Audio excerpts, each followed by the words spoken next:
Hello guys, স্বাগতম তোমাদেরকে আরেকটা নতুন ভিডিওতে। আজকে আমরা তোমাদেরকে দেখাবো কিভাবে ডাইনোসর এবং কিভাবে টার্গেট মোড অন করতে হয় এবং ফ্যান চালাতে হয় কিভাবে ইন্ডিয়ান বাইক থ্রিডিতে, এটাই আমরা তোমাদেরকে আজকে শেখাবো। আর যদি ভিডিওটি ভালো লাগে থাকে তাহলে সবাই অবশ্যই লাইক করে দিও এবং সাবস্ক্রাইব করে দিও, একটা কমেন্ট করলেও সমস্যা নেই। তো গাইস, সর্বপ্রথম তোমাদেরকে তোমাদের মোবাইলটি অন করতে হবে, এখানে গেমের মোবাইলটি।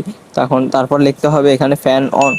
তারপর ফ্যান অন ক্লিক করে দিলে ফ্যান অন হয়ে যাবে। এবার আবার লিখবা তোমরা ফ্যান অফ, তাহলে আবার অফ হয়ে যাবে। এটা ছিল trick number first.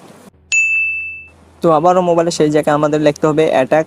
Attack option লিখি এখানে সেন্ড করে দিতে হবে, তাহলে এখানে সাইডে দেখুন লেখা উঠে এসে অ্যাটাক অপশন অন হয়ে গেছে, অ্যাটাক মুড। এখন আমরা এই 5-1-এ কল দিলে ড্রাগন আসবে, আর একটা 5-2-তে কল দিলে ড্রাগন আসবে, এবং 5-3-তে কল দিলে ড্রাগন চলে আসবে। তো চ্যাট শুধু এতটুকুই নয় গাইস, আরও তোমরা এখানে আরও অনেক কিছু করতে পারবে ডাইনোসর দিয়ে। এখন তোমরা চাইলে কোনো একটা ম্যানকে মেরে দিতে পারো, তারপর ডাইনোসর ওখানে গিয়ে মেরে ফেলবে।